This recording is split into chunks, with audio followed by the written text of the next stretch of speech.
வணக்கம் நண்பர்களே. மறைந்து கிடக்கும் வரலாற்று உண்மைகளை உங்களிடம் கொண்டு சேர்க்கும் மறைக்கப்பட்ட வரலாறு சேனலுக்கு உங்களை அன்புடன் வரவேற்கிறேன். 3 பேரரசுகள், ஒரே மண், ஒரே மொழி, ஒரே ஆன்மா. சேரர், சோழர், பாண்டியர். உலக வரலாற்றில் இணையாகாத 3 பேரரசுகள். இன்றைய உலகம் ரோம பேரரசு, எகிப்து நாகரிகம், கிரேக்க தத்துவம் என்று பேசும்பொழுது நம் தமிழ்நாட்டு 3 பேரரசுகள் அவர்களை விட 1000 ஆண்டுகள் பழமையானவை என்பதை நாம் மறந்துவிட்டோமா? அவர்கள் ஆட்சியில் தமிழ் வளர்ந்தது, வர்த்தகம் விரிந்தது, நாகரீகம் பரவியது. சேரர் கடலை ஆட்சி செய்தவர்கள், சோழர் நிலத்தை ஆட்சி செய்தவர்கள், பாண்டியர் கல்வியையும் கலையையும் ஆட்சி செய்தவர்கள். இந்த மூவரும் சேர்ந்துதான் தமிழர் பேரரசு. ஆனால் இன்று பல மர்மங்கள் மறைந்து இருக்கின்றன. மறைந்த நகர, மர்மமான கோட்டைகள், கல் எழுத்துகளில் பதிந்த இரகசியங்கள். சேரர் தமிழர் வரலாற்றில் பெரும் கடல் வாணிப சக்தி. அவர்களின் பேரரசு வஞ்சி நாடு, இன்றைய கேரளாவின் இதயம். வஞ்சியின் பேரரசு வனவரம்பன் பெருஞ்சேரல் இரும்பொறை. ரோம பேரரசுடன் வணிகம் செய்த முதல் தமிழர் மன்னன். ரோம கப்பல்கள் சேர துறைமுகமான முசிறியில் நிற்க பொன் நாணயங்கள், சுரபி, மனம், மிளகு மற்றும் முத்துக்கள் பரிமாறப்பட்டன. ரோமர்கள் சேரர் நாட்டை இந்தியன் ரிஜோசேரா என்று அழைத்தார்கள். ரோமா வரை தமிழ் பெப்பர் ரூட் என்ற பாதை வரைந்தது. மசாலா, தங்கம், யானைகள் எல்லாம் தமிழரின் பொருட்கள். சேரர் மன்னர்கள் வாணிகம்தான் வல்லமை என்ற கொள்கையில் இருந்தனர்.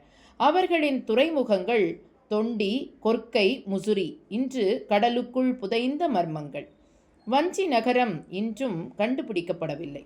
சில வரலாற்றாசிரியர்கள் இதை காரூர் என்றும் சிலர் பாளையம் கோட்டை என்றும் சொல்லுகிறார்கள். ஆனால் சான்றுகள் எதுவும் உறுதியாக இல்லை. சேரர் ஆட்சியின் செல்வம் கடலடையில் புதைந்து கிடக்கிறது என்ற கதைகள் இன்னும் நிலவி வருகின்றன. சேரர் பேரரசு கலை, பாடல், இசை, மதம் அனைத்திலும் முன்னோடிகள். சங்ககால பாடல்களில் சேர மன்னனின் வீரமும் அவரது தாயின் மன ஒளியும் வர்ணிக்கப்பட்டிருக்கின்றன. அவர்கள் கைவிட்ட ஒரே விடயம் புகழை பதிவு செய்தல். அதனால்தான் சேரர் வரலாறு இன்று மறைந்திருக்கிறது. பின்னர் சேரர் வம்சம் பல சிறு அரசுகளாக பிளந்தது.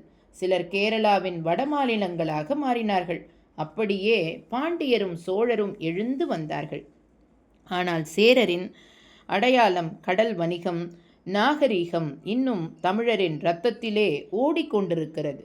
சேரர் பேரரசு மறைந்திருக்கலாம், ஆனால் அதன் ஒளி இன்னும் மழையின் ஒளியில், கடலின் அலையிலும், தமிழின் மொழியின் ஒவ்வொரு எழுத்திலும் ஒலிக்கிறது. தமிழரின் இரத்தத்தில் ஓடிய அரச வம்சம் சோழர். மரபு, வலிமை, தெய்வீக கட்டிடங்கள், கடல் வாணிபம் இவை எல்லாம் சேர்ந்தது சோழர் பேரரசு எனும் தெய்வ வரலாறு உருவானது. கரிகால சோழன் கட்டிய கல்லணை முதல் ராஜராஜன் எழுப்பிய பெருவுடையார் கோயில் வரை ஒவ்வொன்றும் மனித வியப்பை மீறும் சாதனை. கரிகால சோழ வரலாற்றின் தீப்பொறி. காவேரியை கட்டுப்படுத்திய முதல் மனிதன். அந்த காலத்தில் பொறியியல் என்றே சொல்ல முடியாது. ஆனால் கரிகாலன் கட்டிய கல்லணை இன்னும் இன்று நமக்கு நீரை கொடுக்கிறது. இது ஒரு அடையாளம். சோழர்கள் வெறும் போர் வீரர்கள் இல்லை, அவர்கள் அறிவியலின் முன்னோடிகள். ராஜராஜ சோழ பேரரசின் சூரியன். அவர் ஆட்சி செய்தது மட்டுமல்ல, உலகம் தமிழரை அடையாளம் கண்டது. பெருவுடையார் கோயில் ஒரு கட்டிடம் அல்ல, ஒரு கணித புதிர். இந்த கோயிலின் கல்மேல் கல் இணைப்பில் சிமெண்ட் இல்லை, ஆனால் 1000 ஆண்டுகளாக நின்று கொண்டிருக்கிறது. மிக சிறிய குரல் கூட மண்டபத்தில் தெளிவாக கேட்கும் வகையில் கட்டப்பட்டது. அதுதான் சோழ அறிவு. பெருவுடையார் கோயிலின் சுவர்களில் சுமார் 60,000 எழுத்துக்கள் பொறிக்கப்பட்டுள்ளன. அவற்றில் சில இன்னும் வாசிக்கப்படவில்லை. சில வரலாற்றாசிரியர்கள் கூறுகிறார்கள், ராஜராஜன் தன் இரகசிய போர் முறைகளை குறியீட்டாக பதிவு செய்தார் என்று. சோழ பேரரசு கடலுக்கு அப்பாற்பட்ட முதல் இந்திய பேரரசு. ராஜேந்திர சோழன் கடலை கடந்து இலங்கை, இந்தோனேசியா, கம்போடியா வரை சென்றார். அந்த யுத்த கப்பல்கள், வெள்ளி சோழ படைகள் தமிழ் கடலில் மின்னியன. அந்த காலத்தில் உலகம் இன்னும் கடல் வரைபடம் வரைந்து கொண்டிருந்தது. ஆனால் சோழர்கள் கடலையே ஆண்டனர். சோழர்களின் ஆட்சியில் கல்வி இலவசம், கோயில்களே நூலகங்களாக இருந்தன, சாலைகள் என்று அழைக்கப்பட்டன. அறிவியல், வானியல், மருத்துவம் எல்லாம் தமிழில் கற்பிக்கப்பட்டது. அந்த காலத்தில் பெண்கள் கூட கல்வி பெற்றனர் என்பது பதிவாகி இருக்கிறது. சோழர் கட்டிடங்கள் வானியல் கணக்குகள் அடிப்படையில் கட்டப்பட்டன. சூரிய ஒளி ஒரு குறிப்பிட்ட நாளில் மட்டுமே கருவறையை தொட்டது. அந்த முறைமைகள் இன்று கூட நம்மால் முழுமையாக புரிந்து கொள்ள முடியவில்லை. ஒரு கோயிலின் நிழல் மதிய வேளையில் தரையில் படாது. ஏதேனும் தெரியல, ஆனால் அது சோழ அறிவின் சின்னம். தஞ்சை கோயிலின் கீழ் சுரங்கங்கள் இருப்பதாக பலர் நம்புகிறார்கள். அங்கு ராஜராஜனின் பொக்கிஷம் மறைந்திருக்கலாம் என கூறப்படுகிறது. ஆனால் அந்த இடங்களை அரசு இதுவரை திறக்கவில்லை. இது உண்மையா, கதையா? யாரும் உறுதியாக சொல்ல முடியவில்லை. சோழ பேரரசு 4 நூற்றாண்டுகள் உலகத்தை ஆட்சி செய்தது. ஆனால் ஒவ்வொரு பேரரசுக்கும் ஒரு வீழ்ச்சி உண்டு. பாண்டியர்கள் எழுந்தனர், வெளிநாட்டு தாக்குதல்கள் நடந்தன. சோழ பேரரசு மெதுவாக வரலாற்றில் கலந்துவிட்டது. ஆனால் சோழர் விட்டு சென்ற மரபு, கோயில்கள், மொழி, தொழில்நுட்பம், பண்பாடு இன்றும் நம்மை பெருமைப்பட வைக்கிறது. சோழர் வரலாறு முடிவடைந்திருக்கலாம், ஆனால் அவர்கள் புகழ் அழியாது. அந்த சூரிய மன்னர்கள் இன்று நம் இதயத்திலே இன்னும் பிரகாசிக்கின்றனர். 3 பேரரசுகளின் பொற்காலம், ஒரு மண், 3 சிங்காசனங்கள். சேரர், சோழர், பாண்டியர், ஒரே மொழி, ஒரே மக்கள், ஆனால் வேறு வேறு கனவுகள். இந்த மூவரும் சேர்ந்ததுதான் தமிழர் பேரரசின் பொற்காலம். அவர்கள் போட்டியிட்டாலும், வெளிநாட்டு படைகள் வந்தாலும் ஒன்றிணைந்து தமிழர் பெருமையை காத்தனர். அதுவே உலக வரலாற்றில் அற்புதம். 3 அரசுகள், ஒரே மக்கள், ஒரே ஆன்மா. ஒரு காலத்தில் சேரர் படைகள் மேற்கில், சோழர் படைகள் கிழக்கில், பாண்டியர் படைகள் தெற்கில். மூவரும் சேர்ந்து தமிழ்நாட்டை வெளிநாட்டு தாக்குதலிலிருந்து காத்தனர். அந்த ஒற்றுமைதான் தமிழரின் வலிமை. அந்த ஒற்றுமையில்தான் தமிழின் உயிர். ஆனால் ஒவ்வொரு சக்திக்கும் ஒரு நிழல் உண்டு. அந்த ஒற்றுமையில் போட்டியும் இருந்தது. பேரரசு பெருகும் பொழுது அரசரின் அகங்காரம் வளர்ந்தது. சேரர் சோழரை தாக்கினர், சோழர் பாண்டியரை வென்றனர், பாண்டியர் மீண்டும் எழுந்து பழிவாங்கினர். இது போர் அல்ல, பெருமைக்கான போராட்டம். சோழர்கள் மதுரையை கைப்பற்றிய காலம் வரலாற்றின் தீப்பொறி. அந்த யுத்தத்தில் சோழ படைகள் வென்றன. ஆனால் தமிழர் மனம் பிளந்தது. போரின் முடிவில் வெற்றி ஒருவருக்கே கிடைத்தது, ஆனால் தோல்வி தமிழருக்கே வந்தது. பலர் அறியாத ஒரு உண்மை, சில காலங்களில் சேரரும் பாண்டியரும் இணைந்து சோழரை எதிர்த்தனர். அதே நேரத்தில் சோழரும் சேரரும் இணைந்து பாண்டியரை ஆதரித்தனர். அது அரசியலின் நுணுக்கம் அல்ல, அது தமிழரின் தன்னம்பிக்கை, யாரையும் அடிமையாக்க விடாமை. அவர்கள் அரசியலில் வேறுபட்டாலும் கலாச்சாரத்தில் ஒரே இதயமாக இருந்தனர். சேரர் நாகரீகம், சோழர் கட்டிடக்கலை, பாண்டியர் இலக்கியம் மூன்றும் சேர்ந்து தமிழ் நாகரீகம் ஆனது. அந்த ஒன்றிணைந்த பண்பாட்டில்தான் தமிழ் உலகம் முழுவதும் பரவியது.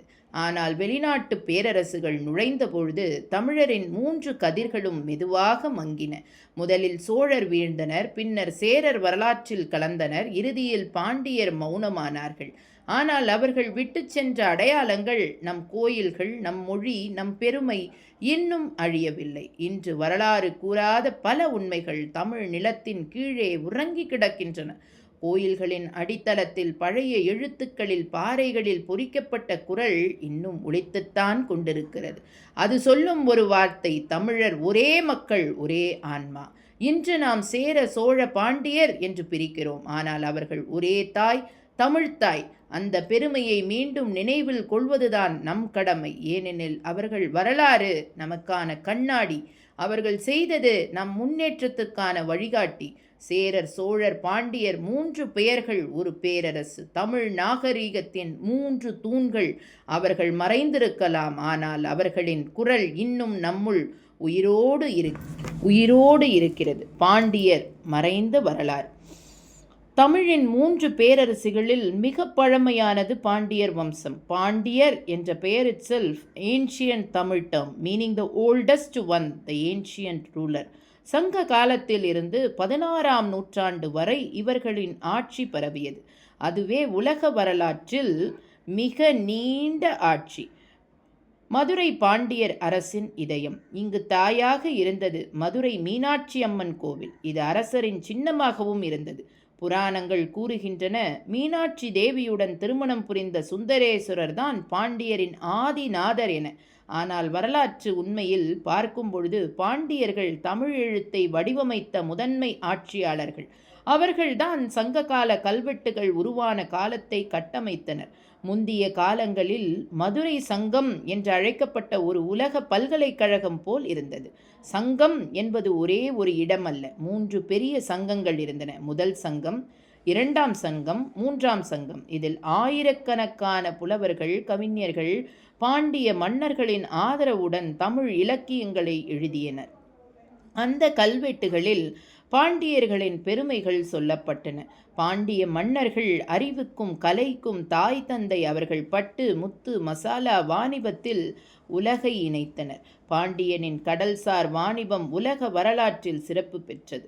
கிரேக்கரும் ரோமானியரும் பாண்டிய நாடு என எழுதியுள்ளனர். Madurai pearls were world famous. Rome, Greece, China வரை சென்றது. இன்றைய தமிழ்நாட்டில் காணப்படும் பழமையான துறைமுகங்கள் கொர்க்கை, தூத்துக்குடி, கயல்பட்டணம் இவை எல்லாம் பாண்டிய வம்சத்தின் கடல் வாசல்கள். ரோமானிய கப்பல்கள் இங்கே தங்கியிருந்து தங்க நாணயங்களால் பொருட்களை வழங்கியுள்ளனர். ஆனால் பாண்டிய வரலாற்றில் மிகப்பெரிய மர்மம் ஒன்று உள்ளது. அது குமரி கண்டம் என்ற மறைந்த கண்டம். சங்க இலக்கியங்கள் கூறுகின்றன, பாண்டியர்கள் கடலடியில் மூழ்கிய கண்டத்தின் அரசர்களாக இருந்தார்கள். கடல் எழுந்து அவர்களின் நகரங்கள் அழிந்தபோதுதான் மதுரை உருவானது. இன்றும் இந்திய பெருங்கடலுக்குள் சில பழமையான தமிழ் ஸ்ட்ரக்சர்ஸ் காணப்படுகின்றன. அதில் சிலர் பாண்டிய நாகரிகத்தின் அடையாளங்கள் என்று நம்புகின்றனர். வெளிநாட்டு வரலாற்றில் பாண்டியர், கிரேக்க எழுத்தாளர்கள் மெகஸ்தனீஸ் மற்றும் சீன யாத்ரிகர் யுவாங்சாங் இருவரும் பாண்டிய நாட்டை குறிப்பிடுகின்றனர். The land ruled by a woman rich in pearls and gold என்று அவர்கள் எழுதியுள்ளனர். அது மதுரை மீனாட்சி அம்மன் நாட்டை குறிக்கிறது. அந்த காலத்தில் பெண்களுக்கும் சம உரிமை அளித்த ஒரே பேரரசு பாண்டியர் பேரரசு. இதுவே தமிழ் சிவிலைசேஷனின் ஹால்மார்க். அழிவும் மாற்றமும். 13ஆம் நூற்றாண்டில் பாண்டிய மன்னர்களின் ஆட்சி குறைந்தது. உள்நாட்டு போர்கள், முஸ்லிம் படையெடுப்புகள், பின்னர் விஜயநகரங்கள் தாக்குதல் இவை எல்லாம் பாண்டியரின் செழிப்பு காலத்தை முடிவுக்கு கொண்டு வந்தது. ஆனால் அவர்களின் நாகரீகம், இலக்கியம், தெய்வம், கல்வெட்டு அனைத்தும் இன்று நம் இதயங்களில் உயிரோடு உள்ளது. மதுரையின் ஒவ்வொரு கல், ஒவ்வொரு தூண், ஒவ்வொரு மண்டபமும் பாண்டியரின் பெருமையை இன்னும் சொல்லிக்கொண்டே இருக்கிறது. நம் நிலம், நம் மொழி, நம்மரபு இவை அனைத்தும் பாண்டியர் விட்டு சென்ற பொக்கிஷம்தான். சேரர், சோழர், பாண்டியர் 3 பேரரசுகள், 3 வழிகள், ஆனால் ஒரே இலக்கு, தமிழரின் பெருமை. சேரர் கடலின் வணிகர்கள், தூரம் கடலோர நாகரீகங்களோடு இணைந்தவர்கள். சோழர் கட்டிடக்கலை, கடற்படை, அறிவியல், நிர்வாகத்தில் உலகத்தையே வியக்க வைத்தவர்கள். பாண்டியர் இலக்கியம், கல்வி, சமத்துவம், பெண் அதிகாரம் இவற்றின் அடையாளம். இந்த 3 பேரரசுகள் சேர்ந்து கட்டிய நாகரீகம்தான் நம் தமிழ்நாடு. உலக வரலாற்றில் அது ஒரு அற்புதம். ஒரே நாட்டில் 3 பேரரசுகள் அமைதியாகவும் போட்டியுடனும் பெருமையுடனும் இருந்தது. இது வேறு எங்கும் இல்லை. இன்றும் நம் காலடியில் அந்த நாகரீகத்தின் அடையாளங்கள் மறைந்து கிடக்கின்றன. ஒவ்வொரு கல்வெட்டும், ஒவ்வொரு கோவிலும், ஒவ்வொரு பாடலும் அந்த மன்னர்களின் மூச்சு இன்னும் உயிரோடு உள்ளது. ஆனால் இன்று நாம் அந்த வரலாற்றை மறந்துவிட்டோம். நம் சொந்த பண்டைய பேரரசுகளை வெளிநாட்டு புத்தகங்களில் தான் தேடுகிறோம். வரலாறு என்பது வெறும் கதை அல்ல, அது நம் அடையாளம், நம் மரபு, நம் உயிர். சேரர், சோழர், பாண்டியர் விட்டு சென்ற பாடம் ஒன்று. தமிழன் எந்த சூழலிலும் தன் அறிவாலும் தன் வேராலும் மீண்டும் நிற்பான். நாம் அந்த மண்ணின் சந்ததிகள். நம் கடமை அந்த பெருமையை மீண்டும் உலகம் முழுவதும் ஒலிக்கச் செய்வதுதான். இதுதான் தமிழனின் 3 பேரரசுகளின் மறைந்த வரலாறு. கடல் போல ஆழமாய், சூரியனைப் போல பிரகாசமாய் என்றும் அழியாத நம் வரலாறு இது. நன்றி நண்பர்களே. இது மறைந்த வரலாறுகளை தெரிந்து கொள்ள சப்ஸ்கிரைப் பண்ணுங்கள். நன்றிகள் பல.